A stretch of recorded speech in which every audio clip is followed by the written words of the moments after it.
This one here. Fuck Shark Week, man. Here on GradeAunderA, we're having Pokemon Week. Yes, mate. Pokemon. Good, wholesome fun, right? Wrong. No, mate. The Pokemon world, as innocent and happy as it seems, right, is seriously fucked up. Like, I don't think you lot understand just how fucked up it really is. And I'm tired of not saying anything, man. So in this video, and especially the video next weekend, I'm gonna expose Pokemon. Okay, now listen, for any granddads watching who don't know, right, a quick summary. In Pokemon, you play as this kid called Ash Ketchum. He lives with his mom and he goes around catching animals which are known as Pokemon, alright? Gotta catch 'em all. Shut up, mate, alright? I'm talking. And also, he has a rival called Gary, who hates his fucking guts, and Ash wants to beat him. I hate you, Gary. I said shut up, didn't I, mate? Understand? Fantastic. Let's move on. Think 1981. Now listen, we're gonna go deep over this video and the next, right? So bear with me on this, okay? Now, for example, I could scratch the surface with questions we've all thought of before. Things like, what's beneath the surface with a Diglett? Or, why do all the Pokemon in the evolution series of the Pokemon with Pokedex number 69, Bellsprout, all look like fleshlights? But no, I could go a little deeper still and ask things like, why does Cloyster resemble a vagina as much as it does? And, what the fuck is the ghost Pokemon Ghastly doing in there? I'm now so old, my pussy is haunted. Is that a risk worth taking? But again, no, alright? I'm gonna delve even deeper still, man. The first year rap begun, the first time I saw a Right, now first of all, let's just get this out of the way right now, okay? Because not only do we all know it, right, but you're all expecting it too. So let me just quickly zip through this, alright? When you think about it, right, Pokemon is just about capturing wild animals against their will. This fucking kid, Ash Ketchum, just runs around catching wild Pokemon and caging them up in these tiny Pokeballs for fucking eternity. Good, wholesome, innocent fun, right? Bastard! No more freely running around the forest or the trees for you, mate. You're mine now. Now shut up and cram your body into this tiny little ball here. I don't care how big you are, mate. Just fucking do it. And not only that, right? But the only time that they ever let out of their tiny Pokeball cages is to fight some other Pokemon until one of them faints. What? What the fuck? That's not innocent at all. That's brutal. The level of animal cruelty in Pokemon is insane, mate. I'm surprised that Vegan Gains hasn't made a video crying about it yet. I was in my living room practicing, watching it. Again, once Pokemon are captured, their life is either being caged up in this tiny ball or fighting another Pokemon to the death. It's literally like cockfighting. And I don't mean the kind of cockfights me and my cousin used to have when I was 6. Or last week. I mean like Michael Vick style cockfighting. And even worse than that, right? Absolutely everyone in Pokemon Land is okay with it. Listen, the culture in Pokemon Land is one of fighting Pokemon. Right, that's the culture down there. Wherever you go, right, all anyone ever wants to do is fight you with their Pokemon. And they're fucking obsessed with it. Even fucking strangers will literally stand in one spot, not moving an inch, waiting for someone like you to walk past them, right? Just so they can ask you to have a Pokemon fight. Like, fuck off, mate. Just leave me alone. And why are they always asking me to fight in the first place? Listen, at the start of the game, right, Professor Oak tells you there are wild Pokemon that will attack you. Therefore, you need to have a Pokemon to defend yourself. Alright? That kind of makes sense. But when civilized people come up to you with their trained animals and say, alright there, arsehole, listen, I've got a well-trained beast in my pocket, I'm gonna have him rip your fucking pet to shreds. Now put your dukes up, you bastard. That's too fucking far, mate. Stop trying to create drama, you drama whore. You reminisce. And not only does everyone want you to fight, right, but everyone in this Pokemon world is a complete social retard. Before challenging your character to a Pokemon fight, right, every single Pokemon trainer will say some fucking random shit before doing so. I'm a cool guy. I've got a girlfriend. My friend has a cute Pokemon. I'm so jealous. I'm a rambling, gambling dude. Jesus Christ! What's wrong with these people? These people are so confusing, man. Saying this friendly shit before challenging you to a fucking fight. But the worst one, right, is this kid here.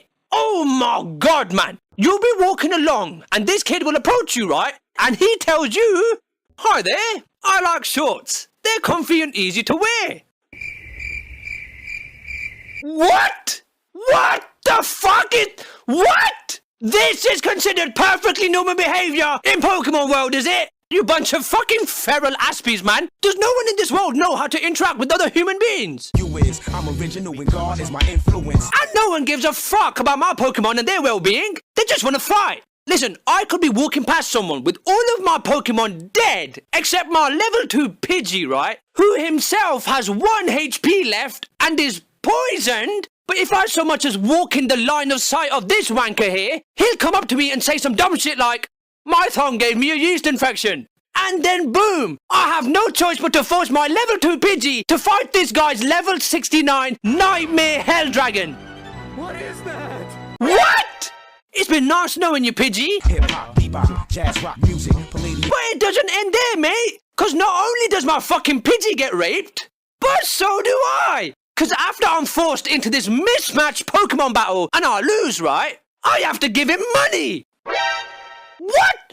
Why? I did not want this duel in the first place. Okay, so when I get into a Pokemon battle, there can be a situation where either my Pokemon get fucked or my bank account gets fucked. Right, so how about I just say no, right? Whenever someone comes up to me with a Pokemon battle, I'm just gonna say, "No, mate, I'd rather not," right?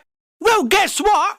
You can't! In Pokemon Land, if someone challenges you to a battle, you cannot say no. You can't say no. You have to fight. And not only are you contractually bound to have a battle with them there and then, no matter what condition your Pokemon are in, whether you like it or not, right? But you might have to fork over up to a few $1,000s if you lose. Now look at this. In this battle between Ash and Gary, there is 6,500 Pokédollars exchanging hands. 6.5 grand. And do you know how old Ash and Gary are?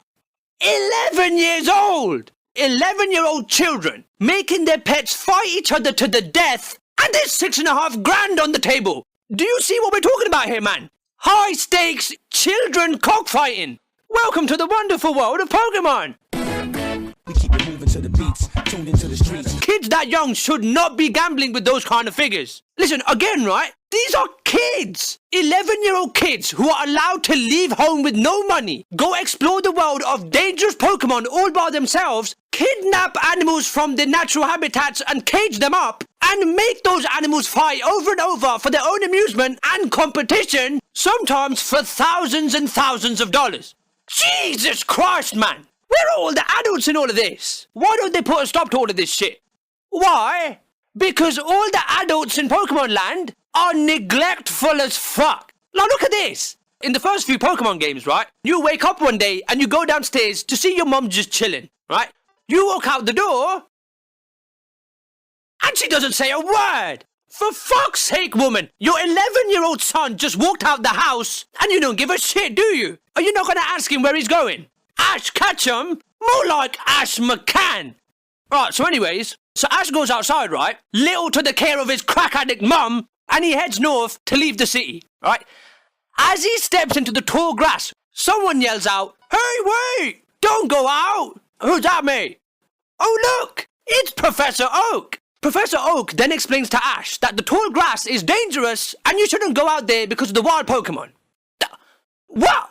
Why is Ash just being told this now? Given that he lives about 20 yards away from apparent danger, right? Why did his mom not think it would be a good idea to tell him about how dangerous that shit is? You neglectful bitch! That's some seriously neglectful parenting, mate. And also, right? Why has no one at least done something like put a fence up or something to stop kids from running out there and getting killed by all these dangerous level 3 Ratters and Pidgeys? Oh, fucking hell, man. I touch, respect the power of the microphone in my clutch. However, shining beacon of hope that he is, right? At least we have responsible old Professor Oak around, right? He clearly cares. Who's Professor Oak, Grade? You ask, right? Professor Oak is the local famous Pokemon scientist. Or something like that. I don't know, right? But not only that, right? But you know your rival Gary? Professor Oak's his granddad. Look, Oak even says it here. This is my grandson. He's been your rival ever since you were a baby. Technically speaking, that's a fucking lie, alright? If you look at the Pokemon game's instruction manual, they have not been rivals since they were babies. Professor Oak, right? They haven't been rivals for that long at all. Cause look, it says that they were friends and only very recently fell out, right? So Professor Oak got that detail wrong about his grandson, didn't he? But whatever, right? This is a fucking Pokemon scientist, man. He has more important shit to focus on than who his grandson is and isn't currently friends with, for fuck's sake, doesn't he? Anyways, let's keep listening to Oak telling us about his grandson. This is my grandson. He's been your rival ever since you were a baby. Wrong, but whatever, right? Let's carry on. What's his name again?